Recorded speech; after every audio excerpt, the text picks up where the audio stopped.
How you at the gym and you let this 20-year-old, damn near teeny bop, little old young white bitch get you 50 mil?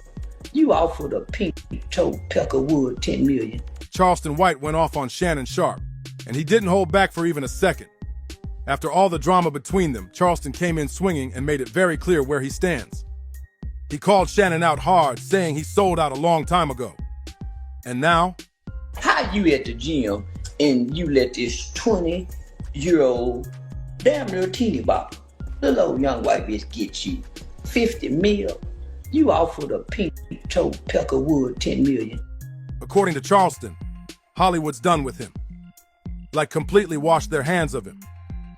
One of the first things Charleston brought up was how Shannon once claimed he wouldn't even get in an elevator alone with a woman, just to avoid any scandals. But now, he's in the gym letting a young woman roll up on him like it's nothing. Charleston clowned that move like crazy. But he wasn't just dragging Shannon over that gym moment. Nope, he took it way deeper. Well, yeah, Ocho brought your name up a couple times. Yeah. Shannon really don't like me. You know what? I done call all the football players, man, big old dumb stupid ass. So. He started laying out the real roots of their beef. He said Shannon had an issue with him for a minute now, and it wasn't random. Charleston admitted he's talked wild about NFL players before, calling them big old dumb stupid men. And he even took shots at Deion Sanders. He didn't sugarcoat anything, owning up to saying some pretty harsh stuff about Deion and the whole perfect dad image folks like to push. I done offended and insulted everybody. Yeah. But you gotta understand, homie, I done said some horrible things about Deion and the boys. You see what I'm saying? Yeah, this an alumni. Yeah, that's why. I said some horrible things about Deion is the modern day Bill Cosby and them boys is Theo Huxtable and yeah, man. Yeah. He's the modern day of that. Cause it'll be messing up his. This is the Fresh Prince and Bel-Air family. And Charleston didn't stop there. He said Shannon Sharpe fits right into that fake TV family narrative, all cleaned up for cameras, and that apparently cut Shannon deep. Charleston said it loud. Shannon got hurt because the truth stung. Then Charleston really turned up the heat. He said this wasn't just about hurt feelings. He accused Shannon of turning his back on the real ones. Way back when, Charleston was still tapped in with the streets, showing love to strip clubs and real culture, while Shannon, in his eyes, sold out and went full-on corporate. According to Charleston, Shannon thought playing the clean-cut role would protect him. So we idolize this family. Deion is the ideal father in the black community. So, and here I am attacking him in his toe in his boy. Yeah. So now them all sick of my I attack him, his toe in his boy. It jumped on P. Lloyd. But now, Y'all know I got to get on. I got to get on Shannon Sharpe's ass now. Now, for one, he too mean to the bitches. I already knew he was too mean to the bitches. I keep telling y'all, I'm the favorite uncle. I'm the uncle that they ain't got no dirt on me. They trying to throw dirt on me. They've been trying to do everything. Now, he kind of been hating on me a little bit. Now look at him. Hey, listen, boy. Charleston's saying the game flipped on him, and it's too late to come back. No, maybe he don't know. Maybe this uncle is a little lame. I'm the uncle with the game. That's why I stay at the strip club with real hoes. When you dealing with hoes and you ain't got these problems. You dealing with these little bitches just trying to hit a lick. You dealing with a young 20-year-old conniving, manipulative, low-down, white. I'm talking about a dirty, funky hunk. Charleston didn't keep it all personal. He dove right into the lawsuit, too, laying out the messy details like he was reading from a playbook. Shannon Sharpe got hit with a serious civil suit for SA battery, and the woman, using the name Jane Doe, came in heavy with a 13-page complaint. And here's the twist. Charleston pointed out this ain't even the same woman from that chaotic Instagram live drama Shannon had back in September. Yo, bro. 50 million? you even come up with that? Who you been? Guy, I don't even know a lawyer that even think 50 million. They would have been trying to it down for $1 million or $2 million. And still been, yeah, man, you saw what Ike Turner did. So now it's looking way more like a pattern than just one bad night. And Charleston made sure to highlight that. He connected the dots and called out that same lawyer handling the case, Tony Busby. Yeah, that Busby. The same dude who's gone after some huge names like Jay-Z and Diddy. Busby's known for aiming straight at powerful black men with money. And now Shannon Sharpe's caught in the middle of that storm. Family, friends, supporters, and colleagues, I want to speak to you directly and from the heart. This is a shakedown. I'm going to be open, transparent, and defend myself because this isn't right. This is all being orchestrated by Tony Busby, who has targeted Jay-Z. Tony Busby targets black men, and I believe he's going to release a 30-second clip of a tape that tries to make me look guilty and play into every stereotype you could possibly imagine. That video should actually be 10 minutes. Hey Tony, instead of releasing your edit, put the whole video out. I don't have it or I would myself.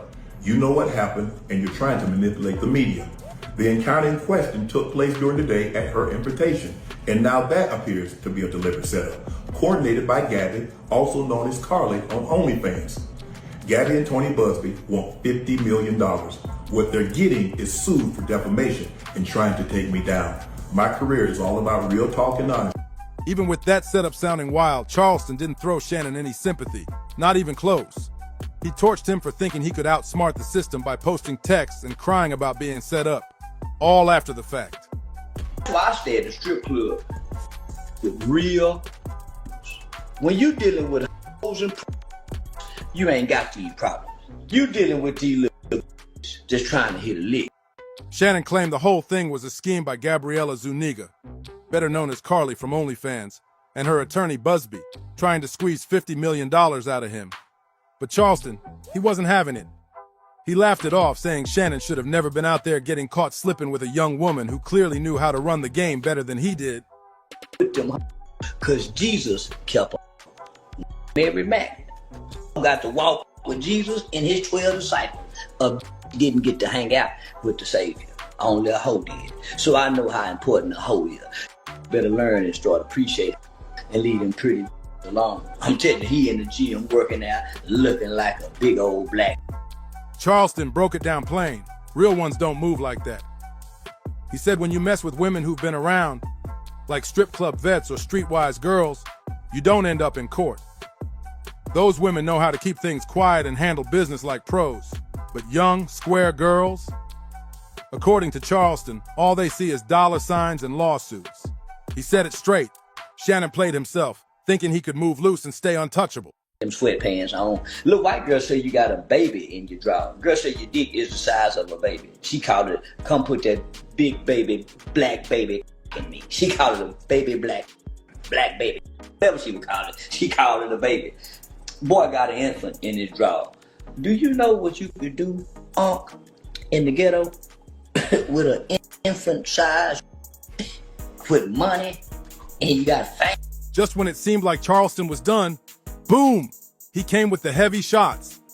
Out of nowhere, he brought up Jesus in the middle of the roast, cracking jokes that even the Savior didn't kick it with square women. Charleston threw it out there. Jesus had Mary Magdalene, a woman who knew what was up, who understood how the world really worked. In his wild way, Charleston was sending a message.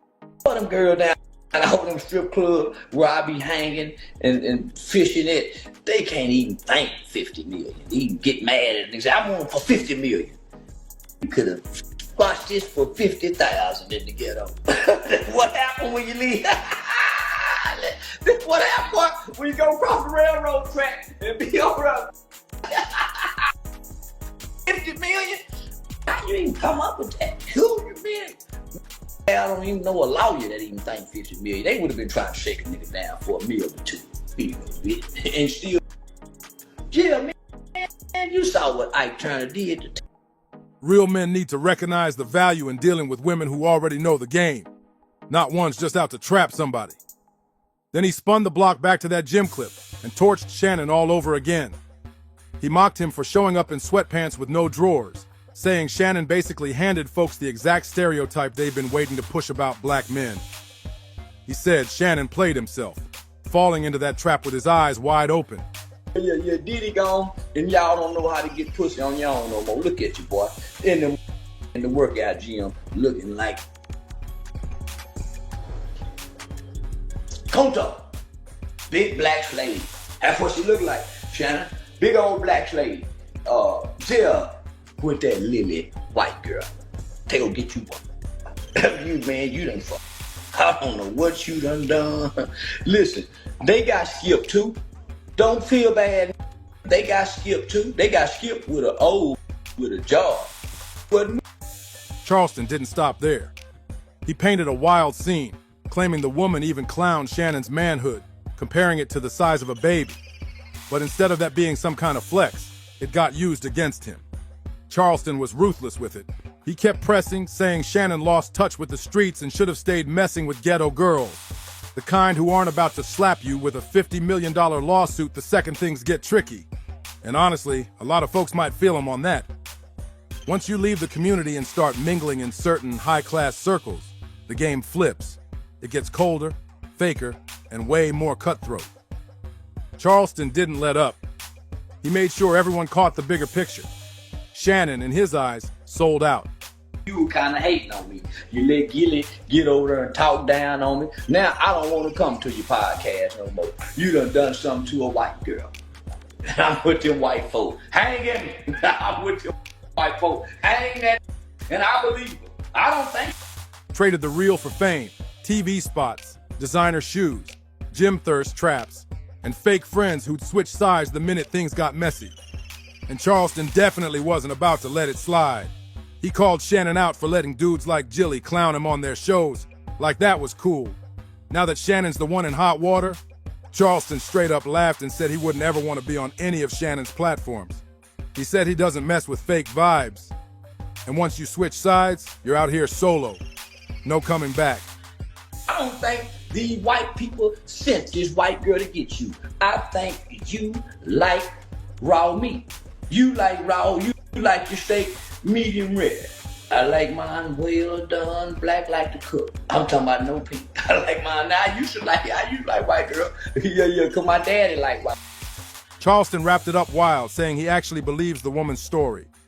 Not because he knows every single detail, but because, in his words, once a black man gets accused, especially when a white woman's involved, the system's gonna crash down hard.